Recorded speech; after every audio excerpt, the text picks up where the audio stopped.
Hello, so I'm Madonna Brown, this is Hank Brown, and we're both licensed clinical mental health counselors. And Hank was diagnosed with Lewy body dementia, and he's been sick for about 10 years. He's not been diagnosed the whole time, but he's been sick for about 10 years. And I want to talk a little bit today about arguing. Some of the reality of what's going to happen when you got dementia and the arguing and the anger that comes. Don't you hate it when I just stop in the middle and you just look at me? It's like, is she going to say anything? It's going to be left up to you to talk, Hank. What do you think? That's going to be short. So what do you think about the arguing? Have you noticed that that's worse with you being sick, or do I just see it differently? I think it's in moments. Okay.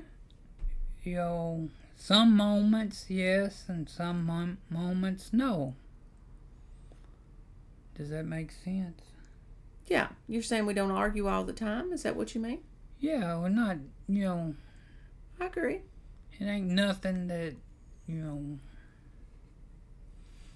we gonna have a big falling out or anything. I agree. And I think we both, know how to calm ourselves down and go back and tell the other person you're sorry. And Is that what really happens when we argue? sometimes. Sometimes, yeah. I agree with sometimes, but it don't always happen that way. No. We had an argument earlier today, and you didn't really want me to be around you, did you? Why wouldn't I want you around me? I don't know. You did, I would come over to hug you, and you would put your shoulders down and walk away. You didn't want me to hug you. Do you remember that? Well, maybe I thought I was bothering you. Good point. So what you're saying is you were not mad at me. You just thought you were bothering me, so you didn't want me to hug you because you thought it would be a bother to me? Mm-hmm. Huh. Well, what an epiphany. I didn't know that.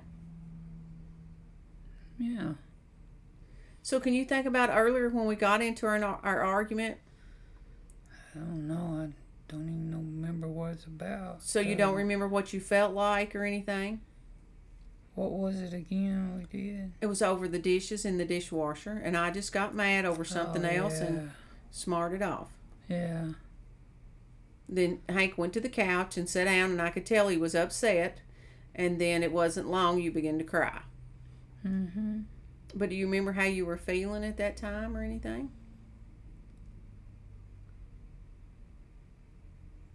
What, when it was happening? Afterwards, when you were sitting on the couch crying?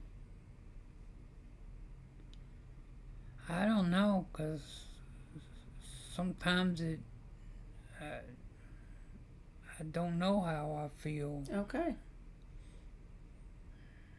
Sometimes it's just, out there. I think that's great information, though. That way everybody knows it. Sometimes when you got, and you don't even have to have dementia for not to know how you feel. Lots of times we don't know how we feel. Mm-hmm. I've been a counselor for over 20 years, and I see so many people don't know how they feel. A lot of times I don't know how I feel. Yeah. Because you get anger and frustration involved, and then we're sad on top of it. I mean, we might feel lots of stuff.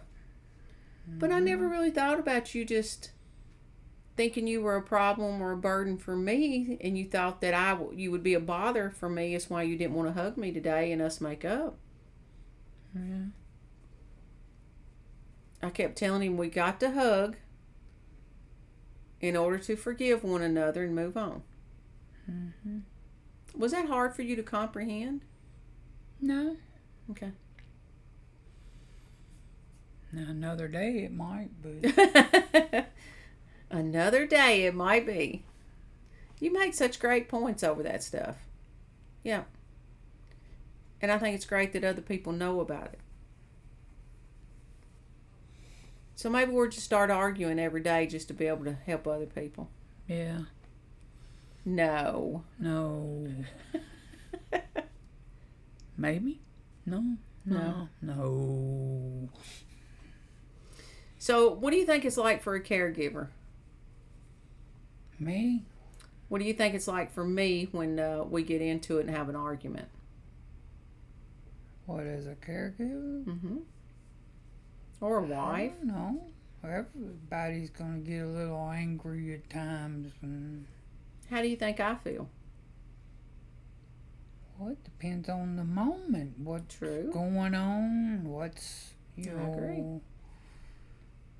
What's the last few days been like? I agree. You know, Right. and stuff. So, You're right. So, for caregivers and people with dementia both, we're going to get mad. I know there's days when Hank just gets mad over everything. I'm not saying that everybody's that way, but I get upset some days over everything also, just like today. No matter what happened, it was hard for me not to be mad because of other things that was going on in life. yeah, 'cause you trying to hold everything in Right. and take the full brunt of it.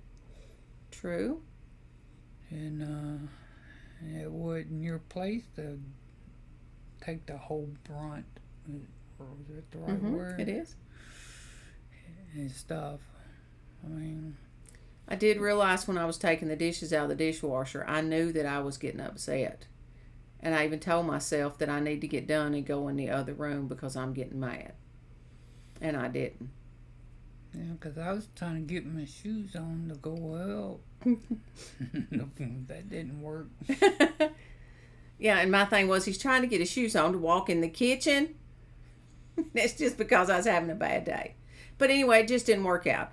The principle of the matter is, the point of the whole deal is, the moral of the story is we all get upset, and sometimes people with dementia, well, most of the time, it's not that Hank gets mad quicker. What happens is when we have an argument, then Hank is going to have a breakdown.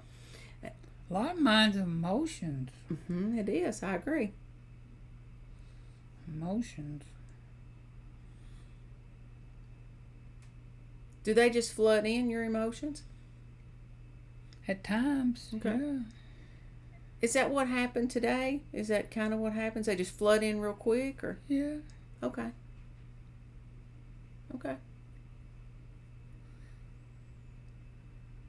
But we just keep on going We do. and get back to normal.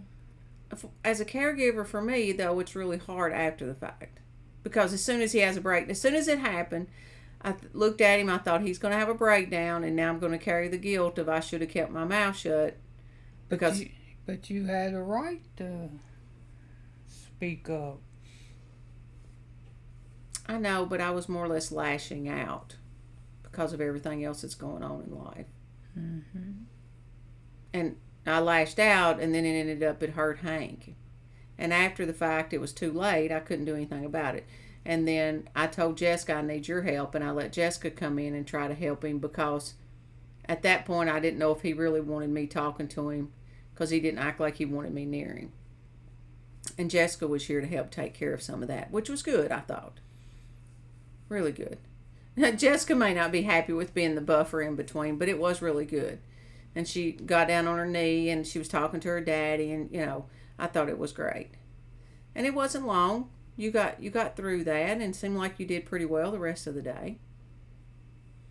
So it's hard on everybody. Anger is hard on everybody. It's hard when you're just living a normal life and you seem to be just a normal person. When anger hits us and we lash out at somebody, we hurt somebody else. But we're still going to have anger because it's just a normal emotion. It's what we do with it that causes us problems and gets us in trouble. That's a good answer right there. And so my anger took over, and I knew I was angry. I should have stayed in my office, in my bedroom, and spent some time in here and just relaxed a little bit before I went out, but I didn't. I went out in the full house. Mom was here, Jess was here, Hank was here, and then I started, and then everybody started, and it was just a big issue. But I just feel like Hank gets the brunt of it. I feel like you do. Oh, how sweet. That's really sweet that we both feel that way about the other one. That's great. I think that's what makes ours a great marriage, because you care for me and I care for you. Mm-hmm. And we don't run around blaming the other one for stuff. I'm much quicker to blame myself, and you're quicker to blame yourself. Mm-hmm. Yeah. But as a caregiver, that's even going to be hard to deal with. Knowing that I feel bad because Hank blames himself. See, just because if Hank was a man that had no issues, was just normal in every way, it's like, yeah, I'm thankful that you take the brunt, as you call it, the blame. But with you being sick, I really don't want you to have to suffer any. Well, it don't matter. You're going to suffer one way or the other at times. I mean, True. You can't take it away. It's going to be there. That's true. You can't take it away. And I think that either defines you a new moment or it causes people anguish. I think you're right. Yeah. And stuff. So the better that you can get over it, the better your life will be, instead of dwelling on whatever's happened. That's true. And the gauge for whether your marriage is going to work or not is not about how often you argue or how many times or anything like that. It's how well you come back together. And if you come back together after an argument and you fully recover with no resentment and stuff and anger after days on end, your marriage is going to work. Yeah. But if you hold in resentment and anger and stay mad, marriage is not going to work at that point. Mm-hmm. So it's how well you come back together and recover. I always think about like an accident. If you have an accident and you recover after the accident, that tells how well your life is going to go, how good you're going to feel physically, emotionally. Your leg was in a cast, it was fixed just right, it healed up just perfect, you did everything you're supposed to, life will move on. So if you have an argument with your spouse and you recover after that and you don't hold resentment and anger, and that don't always mean that you're even going to take and get answers and you're going to get what you want. Agree to disagree. That's just how it is. Mm-hmm. It might even be lifelong things that you really don't want to do, but it's your spouse and you're going to deal with it. Mm-hmm. And I've come to realize with Hank having dementia now, it doesn't matter if he leaves his socks in the floor. It doesn't matter if the bathroom towel after he takes a bath was left in the floor. He shaved and, got hair in the sink. I'd much rather him have hair in the sink where he shaved now instead of me having to do it. But it really puts things into perspective for you. That life is way short. Mm-hmm. And how I'd rather you be back being able to wash the dishes in the sink, taking 2 hours, something I could do in 20 minutes, even though the outcome was exactly the same.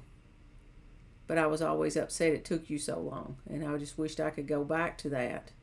And it could take 2 hours for you to do that. Yeah. I can tell by the look on Hank's face he's done with this video. No. We've done beat a dead horse, haven't we? No, I was just trying to think of something else. Are you trying to think of a joke? I don't have one. No joke. No joke today. I got jokes. I gotta get them out and blow the dust off of them. Okay. So I guess you could repeat a joke. Can you think of a joke that you could repeat? A man walks into a bar. Yeah, I bet that hurt. Or the joke I told on another one, when you said it looked like I had a black eye. I said that it looked like I got a black eye. Oh, you won't do that again. That's what he said. That's what I told on the other one too. Yep. It's really great to talk to you guys. It really makes a difference for us, and we appreciate you listening. We appreciate you supporting our channel and subscribing, and it's very nice of you. We still don't know why you'd want to watch us and listen to our hillbilly accents, but we get a lot of great comments, so we appreciate all the sharing. It really helps us. Some days, go on. Just remember, now I forgot what I was going to say. I'm sorry. I forgot it. If you like, just remember, if you like what we said. No, it's going to be something else I was going to say, I thought.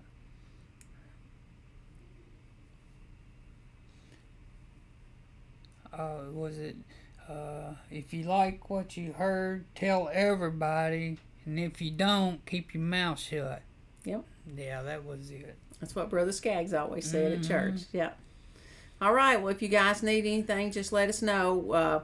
We're going to try to start doing one-on-one videos with other people and maybe do Zoom or record the screen or something, and then let whoever we record watch it first to make sure that they approve of it. And then we would put it on YouTube because we want to be able to tell other people's stories, because y'all have some wonderful stories that they're heartbreaking stories, but I really think other people need to hear them in order to be able to help them, because there's such a limited amount of stuff out there about Lewy body dementia. And I'm not saying that's all we'll talk about. I mean, I'm open to talk about lots of stuff because I'm a therapist and I like to talk. So, and I enjoy people. So yeah, if you got ideas, just contact me. I did have somebody contact me and ask me about a group. Would I be interested in doing some kind of a group for Lewy body dementia, maybe for caregivers or whatever? If you got ideas, just put them in the comments, and because I try to read the majority of the comments and reply. And maybe we'll come up with a group or something. I just don't want to have to do some kind of presentation. I don't mind to talk or listen, but maybe y'all have some ideas and we can start doing that, because I don't think there's a lot of resources out there. Okay, so if you need us, just let us know. Good to talk to you. Bye.